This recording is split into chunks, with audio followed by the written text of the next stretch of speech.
I'll be the first person to say, I'll be right there with you when we talk about high fructose corn syrup as being a very bad thing to eat. If it's on the label of a food product that you're considering buying, by all means, put that thing back on the shelf. Just like if it has partially hydrogenated oil in it, trans fat. Trans fat and high fructose corn syrup, in my opinion, are two of the worst things that you can put into your mouth.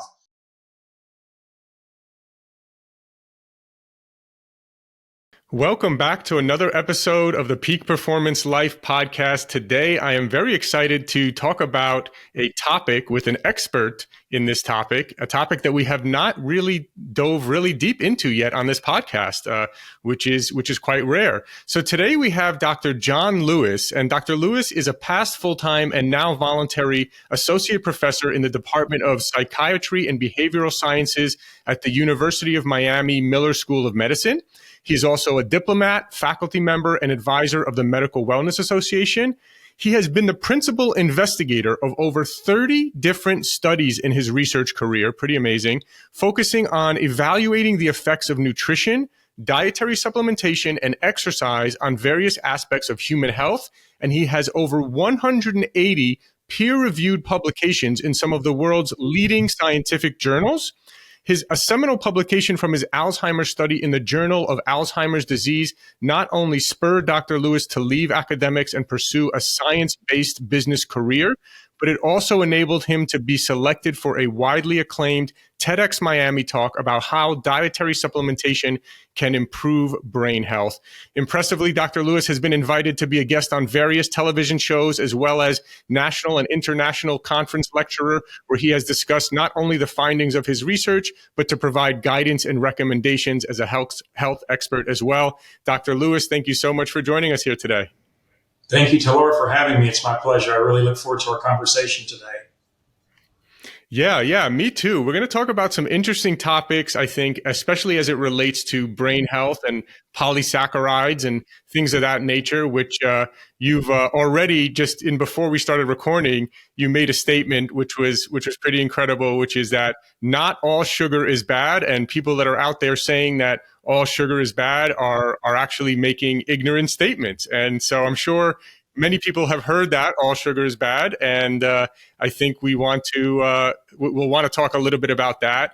I also know that you have been plant-based completely, so basically not eating meat for 26 years, I believe you said.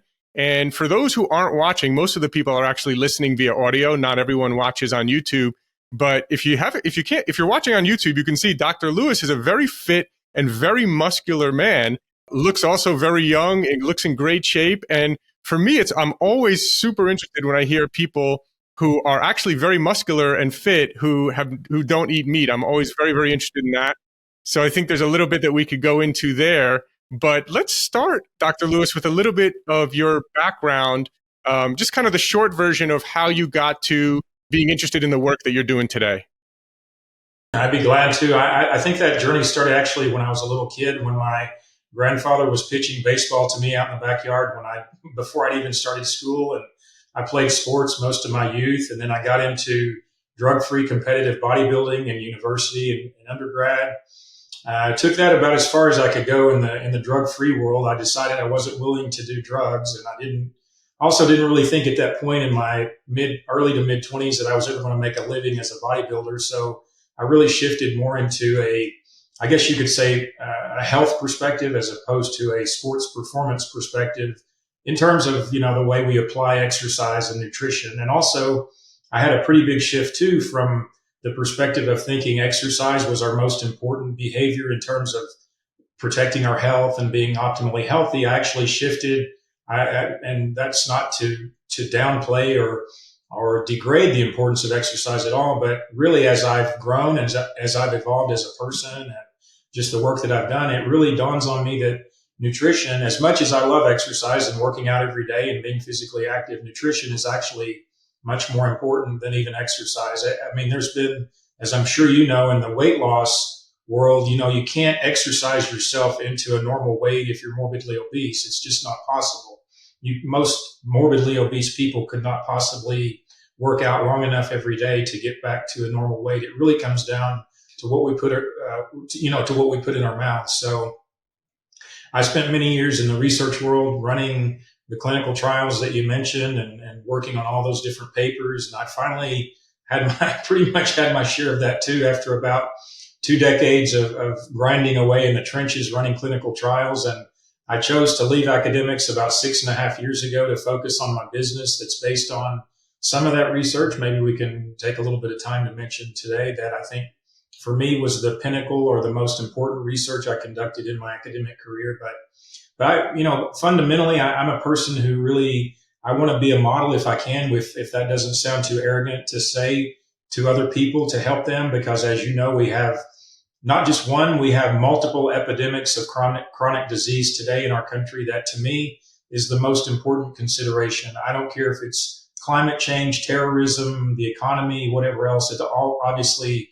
in some way they kind of all fit together. But to me, chronic disease is our most devastating security issue for our country, all the way down to our children, which is even more tragic. It's so sad to see children today with something like type 2 diabetes. I mean, when I was a young person, I never even heard of type 2 diabetes in children. I mean, you had a few type 1 diabetics, here and there, but type 2 diabetes in a child, I mean, that's just tragic. Obesity in a child, that's tragic. Heart disease in a child, that's tragic.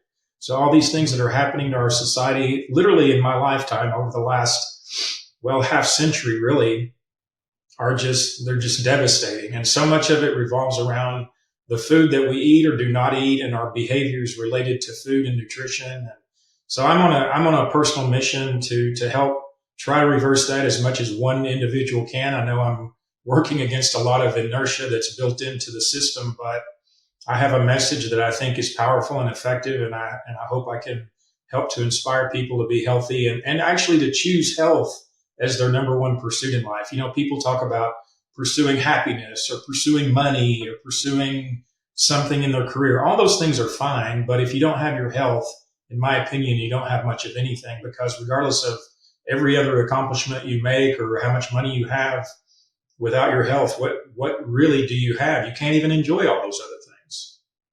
Yeah, absolutely. Yep. That's why we have the Peak Performance mission, is to inspire people to prioritize and transform their health. And our favorite quote is, a healthy person has 1,000 wishes, but a sick person has only one. And it's just so true. I see so many people that just focus on making money. And then, they pass away in their 60s when they could have lived till their 90s or something like that. Right. And then 30 years that they could have been there with their family, with their grandkids, maybe their great grandkids, which is one of my goals, is to be alive for my great grandkids. And, it's really a shame that people don't. It's very interesting when you think about how many people read books about business or other things, but don't read. We ask them how many books you've read about your health, and they can't even give you an answer, right? Well, I'd like to first of all take this time to commend everyone listening right now, because if you're listening to this, at least you're in the 1% of people, potentially less than that are actually listening and learning to improve their health. So congratulations, you should feel proud of yourself there. So I definitely want to go into some more of your philosophies around polysaccharides and sugar and health in general. But I can't help myself but to start with the plant-based, being as fit and great looking as you, are, as young as you look. It's really interesting because you hear so many people. Now, is it completely vegan or just kind of plant-based, but you also eat eggs and things of that nature? No, I've been consciously vegan for 26 years. Nice. Okay. So I guess, a lot of people and I should say a lot of previous guests we've had on here who are into the keto diet or, myself, even the paleo diet really helped me lower inflammation when I eliminated a lot of these, processed foods and breads and pastas and fried foods and sugars and things of that nature. That really helped myself, get on my health journey and lower the inflammation in my body that I was experiencing. And I think a lot of the knock on the vegan diet is that it tends to be more of a higher carb diet, or at least that's the theory. And also it's harder to get kind of protein, as well as you might be missing out on certain vitamins and minerals from the food that you would get if you weren't vegan.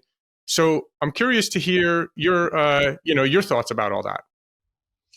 Well, These are great questions, great, sort of starting points. I've had these discussions with, gosh, I can't even tell you how many times over the last 26 years now of people asking me things about protein, vitamin B12, iron, the typical topics. And I think, one of the things that I like for me personally, I look at this from a few different perspectives. So as far as protein goes, we're in the United States where the average person is for the most part gorging on macronutrients and has no shortage of protein whatsoever. And the human body, as you know, is so smart in its own design to be able to take things that we give it, even if it's insufficient or not necessarily what it needs at that moment to function optimally. It can still function for survival. And, depending on what your belief system is related to how long humanity has been on this planet, I would say it's been, going back at least several 100,000 years, if not a couple of million, based on, where you define human starts in that evolutionary chain. But nonetheless, we have these genes that have been adapted for survival, for, basically just living. And so you take all that into perspective of, okay, that was what humanity needed to do at some point in its existence just to survive, right? It had nothing to do with living optimally, which is what, you and I are talking about today, and people within our sort of similar sphere, we're talking about helping people to be optimally healthy. There's a really interesting perspective from Dr. Bruce Ames, who's arguably, if not the number one nutritional scientist of all time, he's certainly up there. He's got so many just fascinating points to his career. But one thing that he's come up with recently, and by the way, that man's now 94, I think, still going around lecturing and doing his thing, just an amazing person. But he came up with something a few years ago called the triage theory, which says that the cells have the capacity to take whatever it needs for survival currently. But what you're doing is you're sacrificing your ultimate longevity.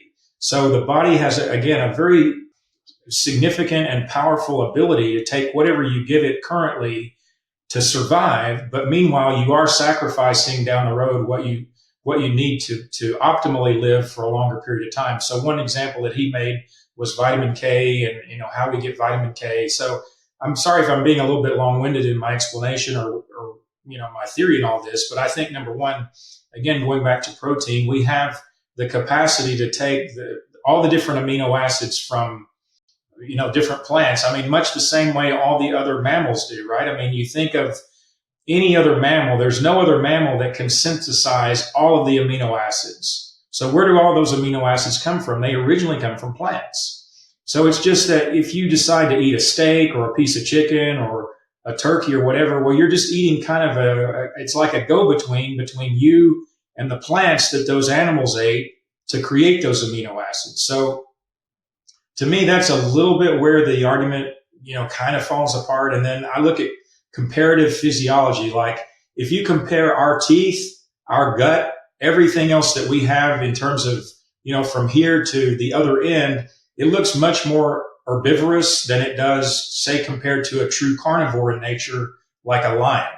Look at a lion's, entire system from very sharp teeth to its gut is basically like a tube going all the way out to the other end. So, for me, there are several, again, comparative arguments, if you will. And I don't like to argue with people. Don't get me wrong. I used to, I think, be a bit more of an argumentative person earlier in life when I was kind of going through my own transformation and diet, if you will. I grew up, as you can probably tell, I have a Southern accent, even though I've lived in Miami most of my life. But I grew up in a very Southern family that ate for taste, not for health. My family did not care about eating for health. My dad thought a meal was not a meal without some piece of beef, a glass of milk, and a piece of bread.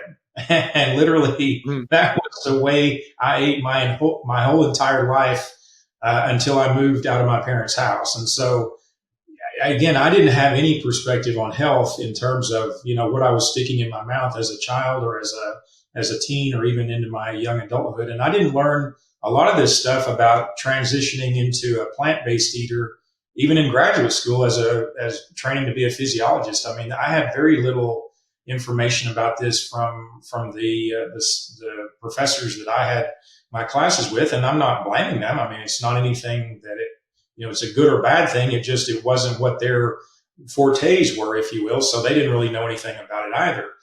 But I think that, in general, if you focus on one of the simplest things that I tell people anytime someone asks me about diet, and I don't do really too much one-on-one coaching or work at this point. I just don't have a lot of time for that. It's so intensive. But one of the easiest recommendations I think that you can make to people in terms of, helping people understand how to better eat is to eat like the colors, eat like the rainbow, if you will. Like, take all the different colors that are found in nature and then get an adequate supply of all those different colors to give you the widest range of all the different nutrients and phytonutrients that are out there that the body, again, will utilize, be able to perform health functions, or I refer to it as the bioengineering of life, that all of our cells are, again, capable of doing when you provide the raw materials to them. So I really haven't had any. I regularly, do my own assessment, my own self-assessments. I don't really feel like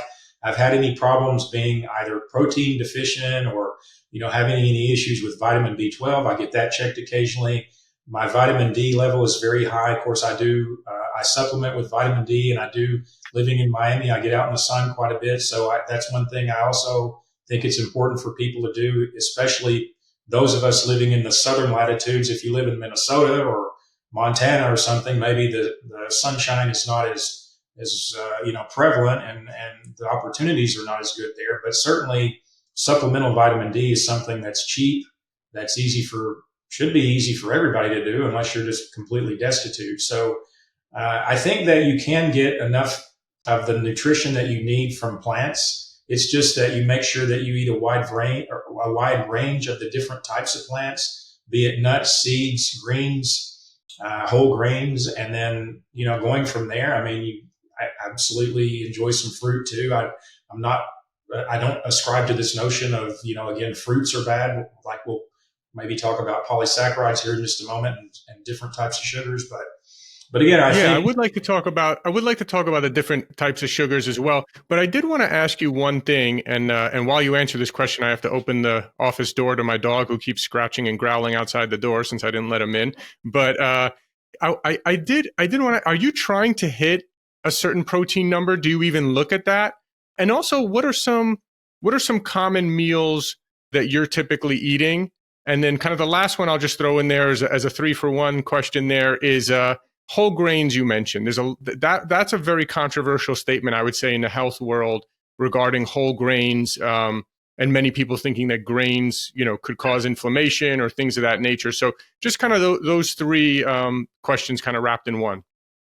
So I've been pretty easily able to get anywhere from 0.8 grams to 1.5 grams per kilogram of body weight. And I know that's probably not what some of the carnivore people say. This new carnivore movement's fascinating to me for many reasons, but I think some people are suggesting like 1 gram per pound of body weight, which to me seems like a very big dose of protein every day. I think, there's protein is definitely one of those things where I think too much of a good thing is not good. Like, you can overdose on protein. Now, to your point about, you mentioned keto a moment ago, I think if someone's morbidly obese and needing to kickstart a weight loss program, then I don't think there's anything wrong with going into ketogenesis. The problem that I have, though, with a lot of that philosophy is that the research is I would say, inconclusive as far as the long-term effects of that are.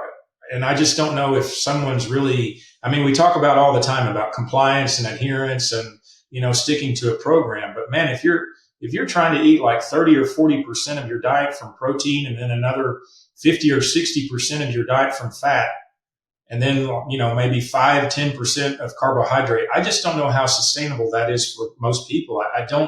I just don't see most people being able to do that. Again, there are, I'm certain, plenty of very motivated people out there who can do that, but I don't think that's even remotely close to the majority of people.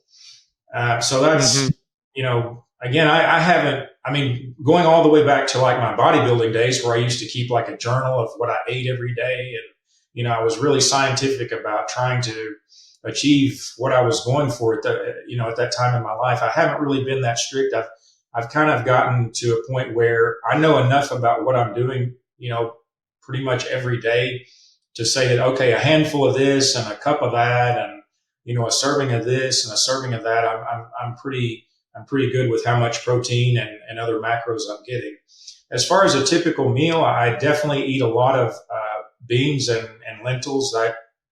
I'm eating beans pretty much every day, and I'm eating green things pretty much every day. So as you know, those things have a lot of protein in them. I also probably eat just about every day brown rice. And of course, I buy organic because obviously there have been concerns mentioned about having arsenic being in rice. So I do try to always eat. If I'm at a restaurant or something, that's a different story. But at home, I'm always cooking organic brown rice. And I do enjoy tofu a couple of times a week.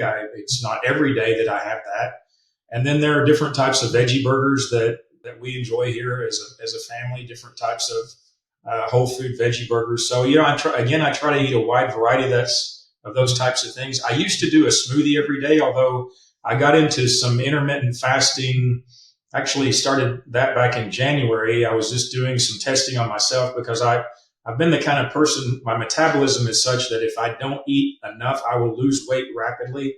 So I'm a pretty fast metabolizer, and I was curious to see what intermittent fasting would do to me. So I started only eating like in a 6-hour window every day, and I did start losing weight. It took a few weeks for that to kick in, but once it did, it was like, boom, I started losing weight. Actually, I wasn't even trying to lose weight. I was just curious to see what the experiment was. But I used to do a smoothie every day, and I would put a lot of nuts and seeds into that smoothie. So I've been doing that a little bit off and on since I went back to not being so strict about the eating cycle or eating schedule. But I think, nuts and seeds are, if you're blending every day or, a few times, then I think the opportunity to put nuts and seeds into your smoothie is a good thing. And then as far as whole grains go, again, I mentioned the issue with arsenic being, a concern about rice. So definitely buy organic, and then hopefully you're reducing the amount of arsenic in your diet in terms of eating rice. But one of the things that I've read about, and I know that, like David Perlmutter, he's written a lot of stuff about grains being a problem related to all sorts of different issues. And I know, what's his name? Gundry, he's big on lectins. He's always talking about lectins in the diet and how problematic they are. For me, I don't know that it's so much the grain itself. My question is it the glyphosate, and is it the genetic modification of the species that's the problem? It's not the species itself. It's what humanity has done to it in terms of the genetic modification and the chemical inputs around those plants when they're grown and raised. So my strategy to try to prevent against all of that is, again, to buy organic every time. And I know there's controversies around that too. It's like you're trusting the system is organic, or can you trust the farmer who is saying that his field has been certified organic? Well, in that case, you just have to trust everything. You have to trust our economy, the way it works, the banking system, Wall Street. There has to be a certain amount of trust that you just assume is part of the process. And so for me, organic is a big part of that process. I used to be, as I mentioned, with my dad's, desire to have bread at every meal. I used to be a much bigger bread eater than I am today. I'll occasionally have, like the Ezekiel brand of bread. I like that, or Dave's Killer Bread. I like that. Those are, organic, sprouted grain type products that I think are they're still processed, of course, but they have as little processing as you can when it comes to that type of food product. Those are, the kinds of breads that I would eat occasionally, but I'm not, at this point in my life, I'll have a bagel occasionally. I'm just not that big of a bread person at this point, but I do think that whole grains give you a lot of different phytonutrients and even nutrients that are good for us. If you have any type of an allergy or a sensitivity to grain, then of course, by all means, throw that out. I wouldn't walk around every day feeling bloated or having, headaches or other skin issues or other things like that if you had an allergy or a sensitivity to grains. But I don't know, just to say that, just completely whitewash grains out of the diet for no other reason than just to say, well, grains are bad for you. I mean, I don't know. That to me, that's a very broad statement that doesn't. I would have to see more research to see, why that statement is true. Yeah. Yeah. Those are all very, very interesting comments. And it's always amazing to see the other side and hear the other side, especially from people who, again, I have one other friend as well who's vegan. And again, just like you, very fit, muscular, in shape, looks younger than he is. And so, yeah, whenever I come across people like you, I'm always fascinating to hear because, and I do agree with you also with the thing about, it is very interesting to know, is it the glyphosate and the genetically modified food, or is it the grain, right? If you're eating an organic, and you're also getting your grain from organic, or you're getting your whole grains from organic brown rice compared to just some generic bread, right? I think a lot of the people have heard over the years, like, oh, whole grains are good. So then they go buy whole grain bread. It's not organic. It's sprayed with pesticides and it's full of GMOs. And is that really the issue? Or, right? So it's a very interesting conversation, actually, but always fascinating because so many people that I've, heard and interviewed on, even on this podcast, are like, no grains, no beans, right? It's so interesting. Actually, we've had a few people say beans are great and that beans are actually good for your gut. Everyone else says beans are bad for your gut and the lectins and everything else. So it always just, the biggest thing I've learned from this, from interviewing, over 130 episodes now on this podcast, is that there really is no one size fits all for everyone. And different people, whether it be due to genetics or whatever else, can tolerate different foods much better and actually, can thrive on foods that other people don't feel good on it at all. So really fascinating. Thank you for sharing all those philosophies and a different method, and hopefully people listening who can get some different inspiration and hear a different perspective here. So that's why we do this. So that's amazing. So yeah, let's transition now a little bit into sugars. And I'm curious to hear a follow-up to what you mentioned before we started recording, which is that not all sugars are bad. So which sugars are good? And maybe enlighten us a little bit on this. Yes, that's really besides this, the history that you took me down, my own personal history of nutrition and diet and whatnot. I think my most favorite topic to talk about is definitely polysaccharides that come from aloe vera and rice bran. And as I was mentioning right before we started the interview, I think it's fascinating when you just look at all the information in the mass media and of course now social media over the last few years about sugar being bad for human beings. And it just, this didn't happen to me 20 years ago, but as I got introduced by a couple of people who completely changed my life about polysaccharides, now it just makes my skin crawl every time I hear someone make the term or make the statement, sugar is bad for you. That is such an ignorant statement. Sugars are not sugars. You have to consider two things. One, where the sugar comes from, the source, and two, its biochemical structure. The differences in those two characteristics make all the difference in the world. And so when you just say all sugar is bad, you're being very ignorant when you say that. So I'll be the first person to say, I'll be right there with you when we talk about high fructose corn syrup as being a very bad thing to eat. If it's on the label of a food product that you're considering buying, by all means, put that thing back on the shelf. Just like if it has partially hydrogenated oil in it, trans fat. Trans fat and high fructose corn syrup, in my opinion, are two of the worst things that you can put into your mouth. So if it has either one of those two things or both on the label, by all means, put that thing back on the shelf. But again, high fructose corn syrup is a very highly processed sugar that comes from corn, obviously. It's a simple sugar. It's a monosaccharide, being the most simple form of sugar. So it spikes our blood glucose. It causes a major insulin response. It's just not a good thing to put in your mouth, even though it's very sweet and I'm sure very addictive for a lot of people. And then you have disaccharides, which are more complex. They're not the most complex sugars, but you have things like sucrose that are considered disaccharides. And then you have poly or oligosaccharides that are the most complex sugars. These are sugars that have such dense structure in terms of their molecular chains, all the different carbon bonds, and they have so much coded information in them. And the two that I've worked on most specifically in my career come from aloe vera and rice bran. And these two polysaccharides, time and time again, have demonstrated so much amazing bioactive characteristics to them. It's just phenomenal what they can do for human health. Now, I can tell you when I was a student, going through grad school, with all due respect to my professors, the only thing I knew about saccharides were that basically they were a source of energy, cellular energy, what the mitochondria uses to create cellular energy. And so I knew nothing about all these amazing capacities and characteristics that these two particular polysaccharides that I'm referring to have. And of course, there are other things. There are different types of mushrooms like reishi, shiitake, maitake. All these have very significant polysaccharides. Lots of other different types of herbs have very good polysaccharide content as well.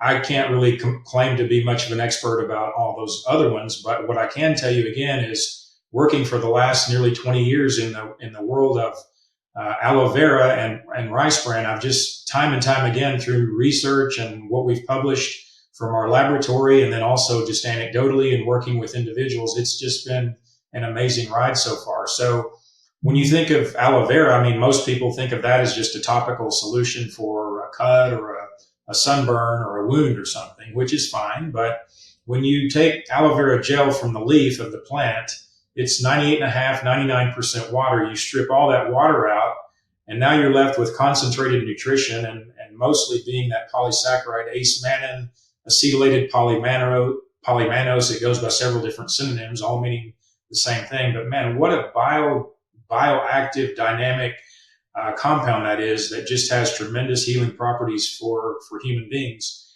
And then with rice, as you know, probably 70, 80% of the world prefers to eat white rice.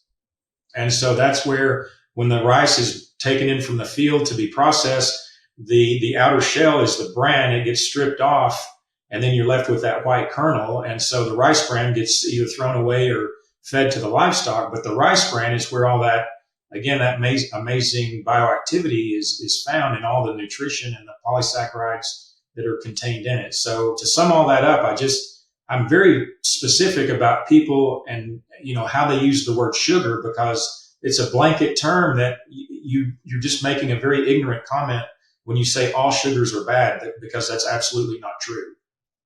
Yeah, thank you for clarifying that. And maybe you could also define for everyone what exactly a polysaccharide is and why it's important. And then after that, I do want to also ask you about, before everyone goes running around eating cookies and cakes saying, Dr. Lewis said not all sugars are bad, right? let's maybe talk about, there's a very specific types of sugars that are good. And also another big controversial one that we can maybe get into is fruits, right? Because you have some people that say fruits are just sugar and the sugar's just in bad. I've even heard some people say, oh, fructose is even worse, or, so you hear all these different things. So yeah, just curious to hear that, but maybe let's start with a quick definition of polysaccharides and why they're important. Sure. So again, you have basically three large categories of sugars. You have monosaccharides, disaccharides, and polysaccharides. So again, a monosaccharide is something like high fructose corn syrup. Forget it. You don't want to ever consume that. Disaccharide is something like sucrose. It's a little bit more complex. And again, we're talking about the chemical structure, how many different bonds you have linking all those different parts of the molecular structure together. And then the poly or oligosaccharide just simply means that you have several of these different chemical bonds, carbon bonds that are linked together, and they're in very complex structures. So they're so dense and they're so complex, they cannot even be completely characterized graphically. So if you try to graphically characterize, say, for example, ace-mannan, it's so difficult. It's like trying to create a 5D structure almost. It literally is that dense.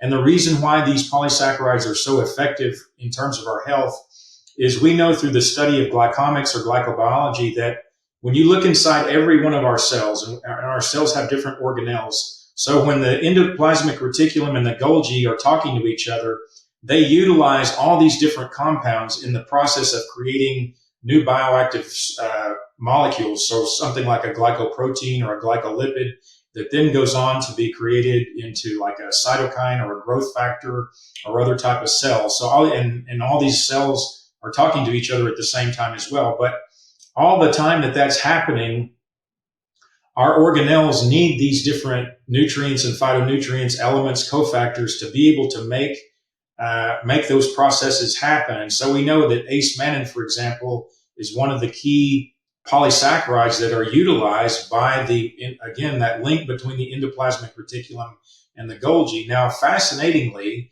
the body is smart enough to take, say, if you're only eating fructose and sucrose and glucose and even galactose, like in a lot of dairy for the most part, the body can still reconstruct those different sugars into what it needs to make its own mannose. But one of our theories is that 100 years ago, when most of us, we certainly wouldn't be sitting here on a computer today. We'd be probably out in our own field growing our own food to some degree. The food back then was much different. And so it contained much more of these polysaccharides that are now missing, if not, very limited in the modern diet today. So the body, for whatever reason, again, going back to its own inherent intelligence, has the ability to create these things when it needs them. But our theory, our group's theory, my colleagues and I, we believe that when you introduce these polysaccharides directly into the diet from these really important food sources like aloe vera and rice bran, that you're actually getting the benefit of those nutrients as they were designed to be, as your cells prefer to have them. So in other words, there's a bit of an efficiency to this process. And there also must be, I got to tell you, I've thought about this so many times, I can't tell you, there's got to be something more than just biochemistry at play here, because there's something very special about aloe vera and rice bran. Why is it that there's this very special quality in terms of healing and restoration and ability to repair? What is that about? I don't know if it's something on the physics level, but there's got to be something else to this than just simply purely biochemistry. And by the way, I think we should also, maybe make a comment at this time, just as a disclaimer, that I'm not talking about treating disease here. I want to be very clear about FTC and, all that. Like, using the power of nutrition is much more fundamental than treating disease. We're talking about providing the raw materials that the body needs to repair, restore, and heal itself, which to me is very more powerful and way more significant than utilizing pharmacology to treat a symptom or treat a disease or a symptom of a disease. So I want to be very clear that, we're not talking about treating disease here with nutrition. But nonetheless, these polysaccharides are just so unique and so dynamic, and I would put them up against pretty much anything. I mean, whether you want to talk about curcumin, which is an amazing in and of itself, or vitamin C, vitamin D. I mean, there are a lot of nutrients that have been studied, a lot of herbals that have been studied, but I just haven't seen anything like these polysaccharides in my career that have the capacity to do what they do at the cellular level. And also remember that the more coded information that a nutrient has, the more information you're providing to the genes. So really, our genes do nothing until they receive information from the environment. And that's usually due to what we put in our mouth. Of course, they receive information from, the air we breathe and chemicals that we get exposed to through the skin. But you're talking about so much coded information. Actually, these polysaccharides are more dense with information than even amino acids and fatty acids. So, think about that for a second. They're more complex than some of these other, what we call essential nutritional factors that we need. So they have even more information than the essential amino acids or the essential fatty acids. And that, again, is why we believe what we've seen time and time again in our research and anecdotally, why people have such amazing responses to many different health challenges. Yeah. I mean, I would love to hear, maybe this is a good time to transition. But, well, actually, first, just to be clear for everyone, Dr. Lewis is not saying cookies and cakes and processed sugars and things like that are healthy. These are very specific types of sugars that are healthy, right? That's right. I'm advocating to anybody to be a junk food junkie. I'm Right. talking about the sugars that are coming from aloe vera and rice bran. Those are the ones that I'm referring to. Yeah. So I do want to get into the research as well, but just real quick, maybe just like a 1 or 2 minute on fruits and what your opinion is about fruit. So, again, fruit is obviously a controversial topic. I think that, with anything like, I've seen people out there referring to themselves as fruitarians, if you will, just strictly eating on fruit. I don't personally have a problem with fruit. I think if you're juicing a lot of different fruits, I don't know what would be a great example. Maybe some, pineapple, mango, apple juice or something. You're obviously, if you're just juicing, you're stripping out all the fiber. And so that's not a good thing. I don't personally have a problem with fruit. I think that, again, if you eat with color, just having a paradigm of color in mind. So eat several different types of colors.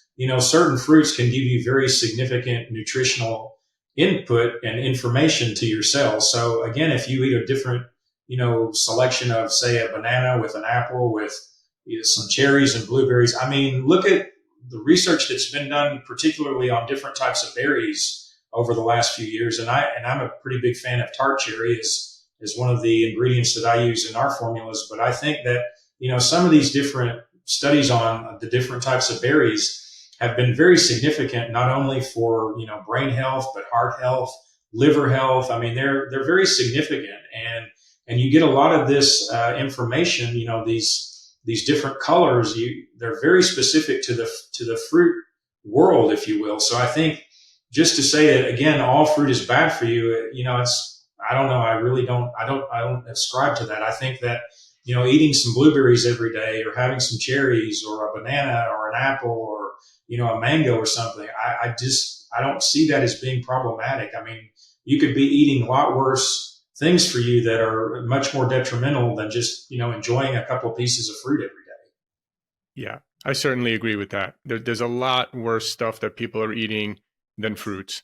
So let's get into you've done a lot of research studies, and I know some of them led you to developing the brain health product that you developed, which has those polysaccharides that you've been talking about.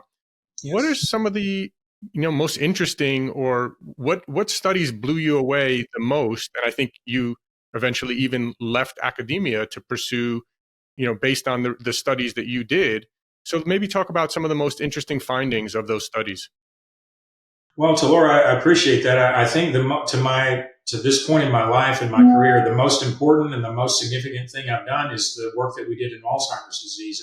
I don't know if you've had a family member or known anyone with either Alzheimer's or some other form of dementia. What a tragic, horrible disease. I would put it up there as bad as just about anything. And we ran this clinical trial in people with moderate to severe Alzheimer's disease using this polymannose-based formula that we now call daily brain care. But we were optimistic going into it. And I say we, I'm referring to basically my colleague, Dr. Reg McDaniel, who was a pathologist by training. And really, his life became completely different when he had some people back in the late 80s with HIV come to him taking this aloe vera product, and they had no viral load and their CD4 cells were normal. Completely unheard of. Like Dr. McDaniel he actually thought he was being pranked when these guys were initially trying to show him this aloe vera product. And then it eventually just changed the man's life. He went from running a pathology unit to basically practicing nutrition as a pathologist. And for the last almost 40 years, he's been at this, still going to his office every day, still looking for more research money, still, fighting the good fight, as we say. But he was giving a lecture, and he had an opportunity to talk about some of the work anecdotally that he was doing with Alzheimer's and Parkinson's. And this lady who became very generous to us, donated some money, she and her husband, to the research. And we got to run this study in people with moderate to severe disease, which is the worst form of it. I mean, you're pretty much at the end of the line if you have moderate to severe severity. We put them on this formula for 12 months. We looked at cognitive functioning at baseline, 3, 6, 9, and 12 months. And then we looked at blood work at baseline and 12 months. We didn't have enough money in the budget to do the blood at 3, 6, and 9 months. But what we showed was just beyond anything we expected. Again, we were optimistic, but we ultimately showed that at 9 and 12 months, clinically and statistically significant improvements in cognitive function, which again blew us away. And I'm very specific with the use of the terms clinically and statistically significant, because as you well know, something could be statistically significant, but is it clinically meaningful or relevant? So if you have, lots of subjects in your study or a huge effect size in your treatment or your intervention, you could show something statistically significant, but does it mean anything to people? And so we actually showed, again, clinically and statistically significant improvement in cognitive function at the 9 and 12 months assessments. And I had caregivers and even staff members calling me up while the study was running, saying they couldn't believe what, their loved one or the patient was doing after not, in some cases, doing things for years. There was a lady, the oldest lady we had in the study, she was 93. I believe she had had Alzheimer's for 11 years. And she was at baseline, she was in a chair and couldn't speak. So she was basically like, with all due respect to this lady, she was like a piece of furniture sitting on another piece of furniture. I mean, literally had no quality of life. She came in at the 3-month mark, roughly around the 3-month mark when we were getting ready to do the first follow-up on her. And she walked into the center and she called one of the clinical coordinators by his first name. The guy started crying like a baby. He could not believe that this lady, remembered his name and actually called his name for the first time. And so that was, something that was just blew us away. And on the cellular level, we showed reductions of inflammation according to TNF alpha and VEGF, which were probably the first time that that had been shown in Alzheimer's. We showed an overall improvement in immune function according to the CD4-CD8 ratio. Our CD4s are our helper cells. Our CD8 cells are our cytotoxic cells. So we want that ratio to typically be as high as possible, especially not just for people with Alzheimer's, but for all of us as we age, as we go through the aging process. We want that ratio to be high. And then we also showed just under a 300% increase in CD14 cells, which is a marker of adult stem cells. So that also was a finding that blew us away. So when you think about the cognitive improvement on the clinical side, supported by lowering inflammation, improving immune function, and then increasing the adult stem cell production, it made sense to us because neuroplasticity is commonly accepted as a thing today. The brain, it's known, can regenerate itself in certain parts of it. So we believe that those CD14 cells migrated out to the brain, either creating new neurons, new synapses, new tissue, whatever the case may be, or repairing damage that had occurred from the amyloid beta or the tau or the plaques and tangles and whatnot. Unfortunately, we didn't have the money to do imaging studies during that clinical trial. But nonetheless, when you put that all together, I mean, it was just an incredible paper for us. We published that paper 10 years ago. We've published, I'm still, even though I'm not in academics, as you mentioned, for now 6.5 years full time anymore, but I still have very much an academic underpinning and a scientific underpinning to my business. I always want to keep that as a point and as a purpose as a businessman. But we had a fourth paper from that study just accepted for publication this last month in the same journal, the Journal of Alzheimer's Disease, which is something else incredibly new and exciting. But again, I say all this to say, and I'm sorry if this is a very long-winded answer, but if you look at anything else, don't take my word for it. Go to PubMed. Just start looking, and especially for any of your listeners who have had a family member die of this horrible, just terrible disease, go to PubMed, pubmed.gov, try to find anything else. And I'm not sounding like an egomaniac or too arrogant of a person here, I hope, but there's nothing else out there, whether you're talking about the 5 FDA approved drugs for dementia, any other type of nutritional, dietary, exercise intervention, hyperbaric oxygen, acupuncture, sound therapy. I mean, look for anything else. You'll find nothing else as significant as what we showed in these people with moderate to severe disease who, oh, by the way, were only 79.9 years of age on average. So, a very old group of folks. And they also just didn't have Alzheimer's. They had depression. They had hypertension, all type 2 diabetes. They had all sorts of other things as well. So these were very old, very sick people that we actually helped tremendously. And again, our results are really just unparalleled. So that's what has driven me so much. I tried a couple of times prior to leaving academics to get more funding from NIH and Alzheimer's Association.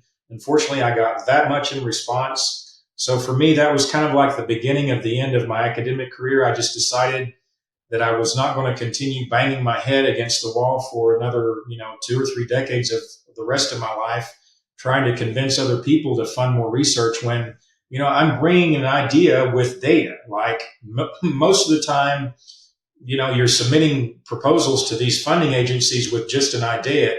You're not lucky enough to already have data. In our case, we had an idea plus data and we still got rejected. So I went from being like, on top of the mountain to all the way down into the valley of my enthusiasm and my excitement for what we had shown, my colleagues and I. And I just felt like, leaving academics was the best thing I could do to try to create something else beyond just simply being in the trenches running research trials. I wanted to get out into the business world and try to spread this message that, hey, you know what? We're not treating disease here, but if you have somebody, and this goes way beyond brain health too, for all the reasons I've already mentioned about the way polysaccharides function and the way our body utilizes them, our cells utilize them. But for me, this is, again, part of my message of who I am and what I'm desiring to be in terms of helping to spread a message of health and wellness for so many millions, if not billions of people out there that need help and that really don't know where to go. But I do still have goals and ideas of funding my own research. I've kind of scrapped the idea of begging or, asking people for money to support research anymore. I'm just going to create a successful enough business to fund the additional research myself. It's going to take me time to do it. It's not going to happen overnight, but that is my goal, because I believe there are a lot of other questions that I'd like to answer before the end of my career in my life. And I think it's important to continue, doing this kind of work, because it's not, big pharma is never going to care about this because it's something that comes from nature. So big pharma only, as you know, they're only interested in the things that they can take from nature and then synthesize into a chemical and then, sell for a very expensive fee. That's not my goal. I want to continue looking into why Mother Nature, or how Mother Nature has provided us all these things that we can utilize for our benefit, and particularly stay within, for the most part, within the polysaccharide world. I do have a few other, I would say, minor interests in things like curcumin, but I really enjoy staying just kind of like in this perspective, or this lane, if you will, because it gives me the opportunity to share something that's unique and most people don't even understand or know anything about these polysaccharides. So Yeah. again, I'm sorry if I'm being a bit long-winded.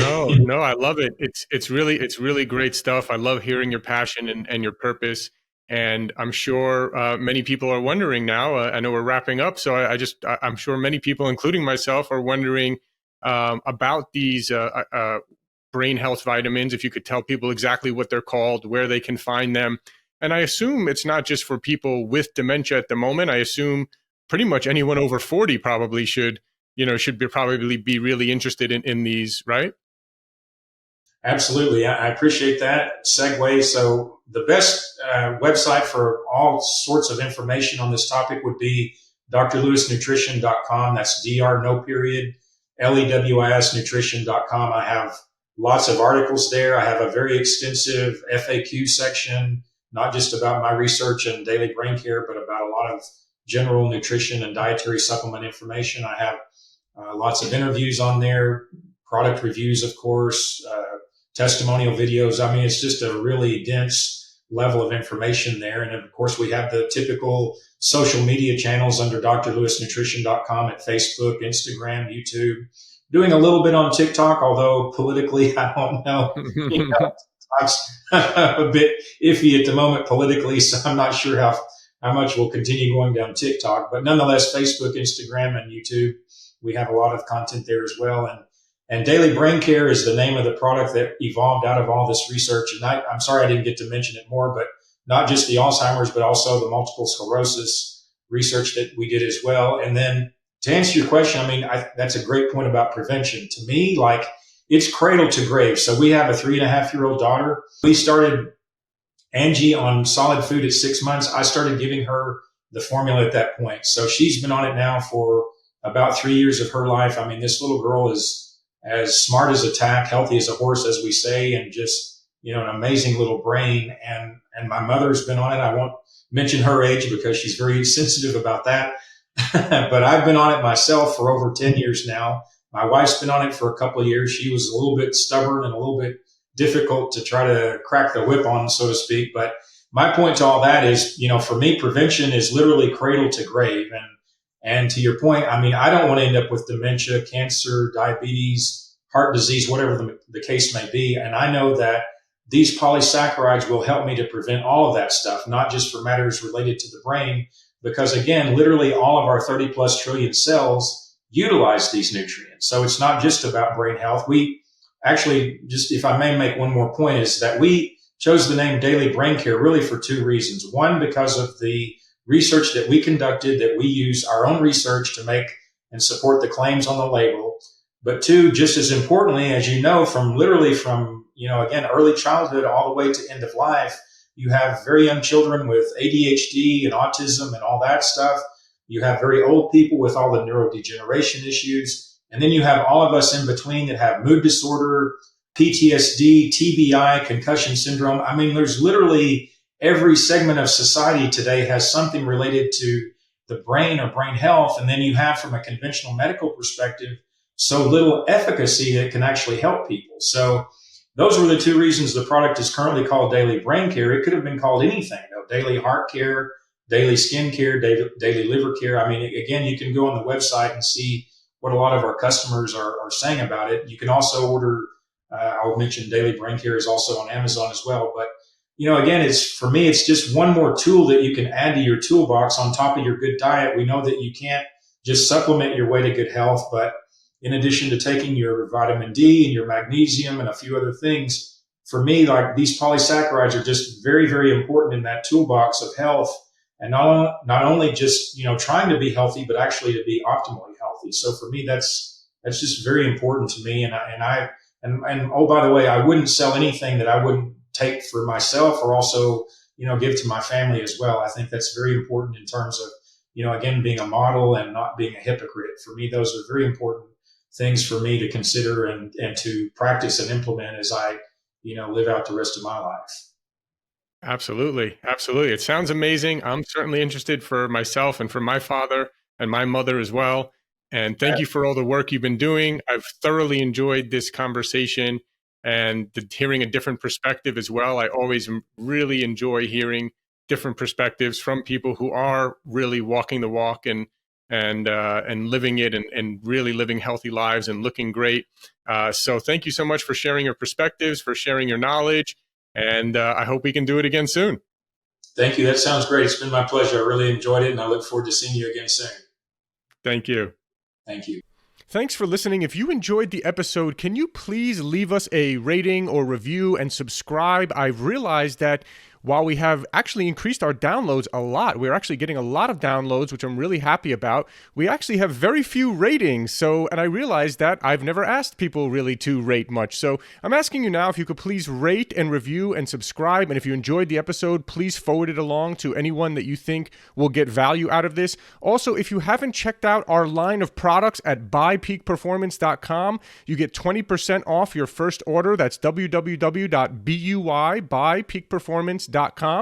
We have some incredible products, including our organic high-altitude coffee. If you don't know this, coffee is one of the most heavily sprayed with pesticides out of any crop. So it's really important that you drink organic coffee. We've gone above and beyond to source what we believe is the highest quality and healthiest organic coffee in the world. We're also famous for our organic green superfood powder. You can get 20% off of that as well at buypeakperformance.com. We also have an organic vegan and paleo plant protein. See, most of the vegan proteins out there are using brown rice protein, which is really not a good source of protein, and it's also a grain. And if you're paleo, you know that grains tend to cause inflammation in some cases for some people. And so we wanted to make one that was paleo friendly and vegan and organic. We made an amazing amino acid profile, so it's really one of the best plant proteins for muscle building. So you can check out Peak Performance Organic Plant Protein. You can find that on our website. Of course, all our products are on Amazon as well. So thanks again. And again, please, if you enjoyed the episode, please forward it along to someone who you feel can get value out of it. And please leave us a rating, review, and subscribe.